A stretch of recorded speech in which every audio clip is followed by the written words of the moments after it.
Buenos días, vamos a empezar otro tema donde vamos a ver el concepto de programa, sentencia, variable y comentario aplicados a JavaScript. Un programa es una secuencia de sentencias que se ejecutan en el orden en que han sido definidas. Las sentencias o instrucciones, que también se denominan así, son los elementos activos de un programa y son los que realizan tareas al ejecutarse en el ordenador. Los comentarios, en cambio, solo tienen valor informativo. En este ejemplo de sentencia que tenemos aquí abajo, tenemos la primera parte, hasta aquí, esta, que es la sentencia propiamente dicha, que define una variable x y la inicializa 7. Y aquí tenemos el comentario en esta otra parte de aquí, que se delimita, es un comentario monolínea que se delimita por estas dos barras curvadas, inclinadas, perdón. Los comentarios, como ya he comentado, son mensajes informativos, que son necesarios incluso para el propio autor y no digamos para otras personas que tienen que entender el programa. Porque incluso el propio autor, cuando pasa el tiempo, se olvida de los detalles y necesita pues, volverse a leer los comentarios para entender lo que hizo. Por eso deben ser claros, concisos y completos, es decir, explicar todo lo que es importante en el programa y no dejarse ningún cabo suelto para que con el tiempo pues bueno, todo esté claro y cualquiera pueda entender lo que hace el programa. JavaScript tiene dos tipos de sintaxis para meter comentarios. Los comentarios multilínea, que son estos de aquí, son comentarios que empiezan por estos dos caracteres de arriba. Aquí este ejemplo ocupa dos líneas y acaba con estos dos caracteres. Los comentarios multilínea tienen un problema porque hay una pequeña ambigüedad con porque esta combinación de caracteres aparece mucho en expresiones regulares y por lo tanto se recomienda no utilizarlos, sobre todo si dentro del texto hay expresiones regulares, ¿no? O sea que inadvertidamente se nos pase esta combinación. Entonces, claro, si esta combinación aparece aquí dentro, digamos, cosa que está explícitamente prohibido y no puede aparecer porque si no, esto se interpretaría como el final del comentario y la parte que viene detrás del comentario se interpretaría como instrucciones. También tenemos los comentarios monolínea, que son estos de aquí, que empiezan por las dos líneas inclinadas y llegan hasta el final de la línea. Estos son los que suele utilizar la mayoría porque aquí no hay ninguna ambigüedad y son mucho más claros. Incluso los comentarios multilínea muchas veces se ponen como comentarios monolínea, donde estas dos barras inclinadas pues, están al principio de la línea en todos los comentarios que se manejan. Vamos a ver ahora el concepto de variable, de estado del programa y de cómo es la sentencia de definición de variables. La sentencia de definición de variables, como se ve aquí en estos ejemplos, que son tres definiciones de variables, comienza siempre por la palabra reservada var.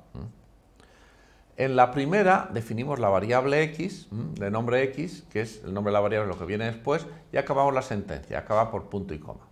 Gráficamente esto lo representamos así, lo representamos en forma de árbol, donde en la rama aparece el nombre de la variable y debajo su contenido. Como aquí hemos definido una variable que no hemos inicializado, esta variable se inicializa a undefined, porque está indefinida. Si nosotros creamos una variable y le asignamos un valor, eso se hace con este operador igual. Al crear esta variable i, en este ejemplo, estamos asignando con el operador igual el valor hola. Por eso aquí estamos creando una variable que gráficamente vamos a representar así, también como una rama con la etiqueta i, que aquí tiene en esta elipse, digamos, donde ponemos el valor, el contenido string hola. Y también podemos crear, como hacemos aquí, varias variables en una sola tacada, en una sola instrucción. Aquí tenemos la variable, luego creamos la variable z, que inicializamos a 1, separado por coma, hacemos una siguiente inicialización, la variable t inicializada a 2, si quisiésemos más pondríamos otra coma y la siguiente definición de variable. Y al acabar la sentencia, pues lo acabamos con el punto y coma, que es el indicador de terminación de una sentencia ejecutable. Entonces, esta sentencia ha creado dos variables. El estado del programa es el conjunto de todas las variables con los valores que contienen. Entonces tenemos aquí la x, la y, la z y la t como estado del programa con estos valores que hacemos aquí explícitos. Esta es una forma de representación gráfica que ayuda mucho a entender cuál es el estado del programa. La sentencia de definición de variables crea nuevas variables y se puede asignar un valor. Pero las variables son como cajitas donde nosotros podemos introducir, guardar valores que podemos ir cambiando. En una cajita podemos sacar algo y meter otra cosa. Entonces, básicamente esto lo hacemos con la sentencia de asignación de variables, que ilustramos aquí. Como las variables son no tipadas, podemos meter dentro de una variable JavaScript cualquier cosa. Un número, un string, un objeto como la fecha, que es lo que hacemos aquí. Esto es una sentencia de definición de variables donde hacemos una asignación para inicializar la variable. Por eso a la variable x que definimos aquí, que creamos nueva, le asignamos el valor 5. Entonces nos aparece en el espacio de estados esto de aquí. Cuando asignamos a la variable x con la sentencia de asignación, que es igual a la sentencia de definición sin llevar la palabra reservada var delante, por ejemplo, el valor hola, el literal de string hola, lo que pasamos es a tener esto. Entonces, digamos, esto desaparece y nuestro estado sería este de aquí. El programa solo tendría una variable que contiene, se llama x y contiene el valor hola.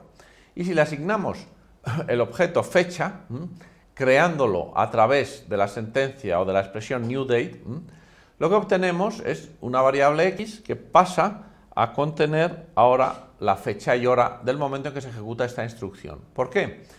Porque newDate es una expresión que lo que hace es crear un objeto. New es un operador del lenguaje, igual que el más o el igual, que podemos aplicar a los constructores de las clases. Date es la clase de todas las fechas y el constructor, que es date con dos paréntesis, lo que hace es extraer del reloj del sistema la fecha y la hora del momento de ejecución de esa instrucción y crear un objeto de tipo fecha que contiene la fecha y la hora del momento en que se ejecutó esa instrucción.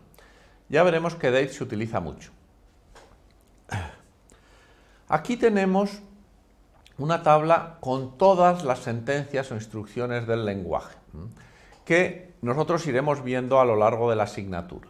Ahora hemos visto, digamos, la sentencia de asignación, que es un caso particular de la expresión, la sentencia de evaluación de una expresión, que lo que hace es coger una expresión, y una asignación es una expresión, que es lo que está en la parte derecha, y que luego se asigna a la izquierda, y por eso pues es esta de aquí que hemos visto, y también hemos visto la sentencia de definición de variables, que es exactamente igual a la de la expresión, tiene lo mismo, pero que lleva la palabra reservada var delante.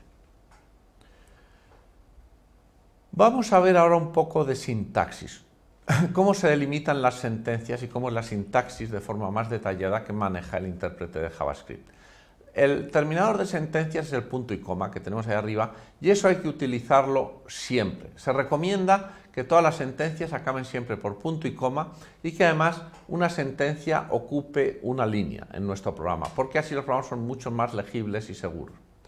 Pero JavaScript se diseñó de una forma mucho más laxa, mucha gente lo considera un error, y las sentencias pueden delimitarse también con nueva línea. Esto introduce ambigüedades y no se recomienda hacerlo. Y aquí tenemos un ejemplo pues, de todo lo que no se debe hacer. Por ejemplo, aquí tenemos una primera sentencia, es una variable, y la acaba solamente con punto y coma, no con punto y coma y nueva línea, que es lo recomendado, sino que sigue dentro de la misma línea con otra sentencia que además, para más INRI, acaba solo con nueva línea, no acaba con punto y coma, cosa que no se debe hacer. Aquí tenemos una línea en blanco y luego otra definición de variable que acaba solo con nueva línea, ni un punto y coma. Pues bien, estos son cosas que, como ya he dicho, no deben hacer nunca. Vamos a ver también la sintaxis detallada de los nombres de variable. El nombre o identificador de una variable debe comenzar siempre por letra, subrayado o dólar. Y además puede contener en el interior números, además de letra, subrayado o dólar. Por eso aquí tenemos nombres bien construidos, porque todos empiezan por letra, subrayado o dólar, y dentro solo contienen también letras, subrayado o dólar. Hay un detalle que hay que analizar, que es esta A con acento. Esto es un nombre correcto, a pesar de llevar una A con acento, aunque llevase una ñ, aunque llevase un ideograma chino. Como ya hemos comentado, JavaScript es un lenguaje internacionalizado y cualquier carácter, cualquier letra de cualquiera de los lenguajes soportados, que son muchísimos, es un carácter correcto, que se puede utilizar Por lo tanto, aquí podríamos poner pues, la epsilon o cualquier letra perteneciente a cualquiera de los alfabetos. En cambio, aquí tenemos nombres mal construidos. ¿Por qué? Pues porque empiezan por número, empiezan por un carácter que no es ninguno de los posibles, por ejemplo, como este tanto por ciento, o contiene interior pues un igual o esta interrogación, que son caracteres que no están permitidos. Además, las palabras reservadas no pueden ser nombres de variables, están reservadas para el lenguaje, pues se llaman palabras reservadas, y las variables son sensibles a mayúsculas y minúsculas. Por eso, estas dos palabras de aquí representan dos variables diferentes, porque la m en un caso es minúscula y en otro caso es mayúscula. Muy bien, pues con esto acabamos este tema. Muchas gracias.